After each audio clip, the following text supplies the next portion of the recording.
Temas de actualidad internacional y política exterior en Enfoques. Es que tenemos que hablar ahora de los Estados Unidos de Norteamérica, el imperio norteamericano. El martes pasado fue el martes negro, así llamado. La inflación se disparó y se derrumban las bolsas de Nueva York. Todas las bolsas se vinieron abajo. Aquellas que se habían recuperado, las empresas tecnológicas que también habían marcado un repunte importante y que dio, para los analistas, para los expertos económicos, hablaron de una recuperación que venía lenta pero segura. Y el hombre fuerte de la Reserva Federal, Jerome Powell, salió al paso. En sus primeras declaraciones, su narrativa fue un poco, no mal vista, pero sí muy fuerte, cuando les dijo por las calles del medio al pueblo norteamericano que iban a tener que sufrir, porque para poder salir de la inflación tenía que sufrir el pueblo. Pues bien, había hablado de subir las tasas de interés en 1,75 y de hecho comenzó a verse un poco el cambio. Más sin embargo, tenemos que hablar que todo esto fue inflado, al igual que el tema del petróleo. Pues bien, la inflación sube, aunque los expertos vaticinaban que iba a bajar medio punto, pues no fue así. Subió un 1,1 punto y llegó a una tasa interanual de 8,3%.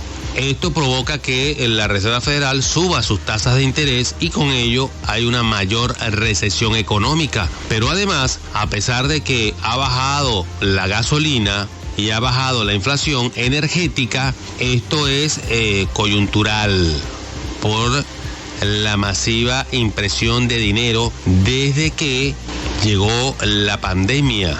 Con la llegada de la pandemia, Estados Unidos, y lo habíamos analizado en su momento, comenzó a imprimir desesperadamente en dinero inorgánico y por supuesto que comenzaron a maquillar todos los números de su economía.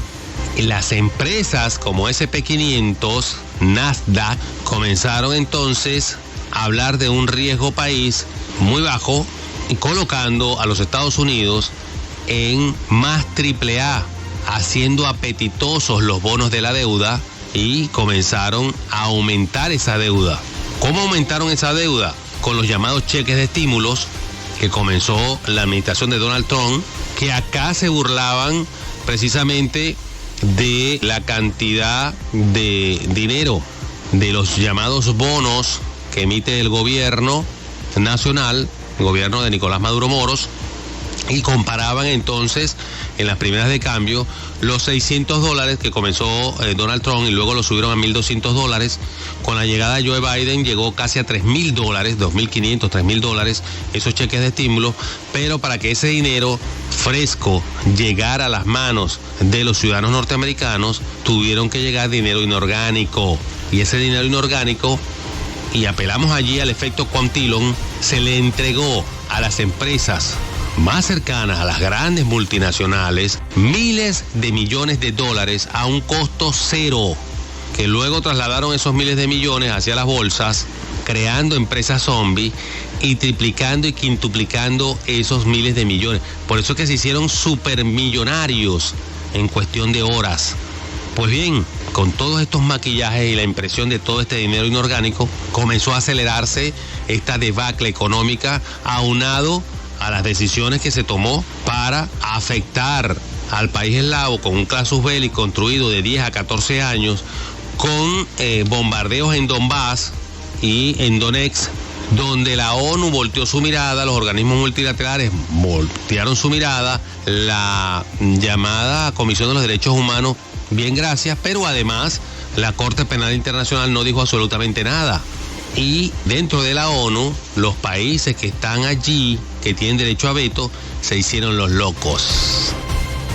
Y comenzó entonces ese bombardeo contra los ciudadanos de Donetsk, que son prorrusos en su gran mayoría, y comenzaron entonces masacres, quema de ciudadanos.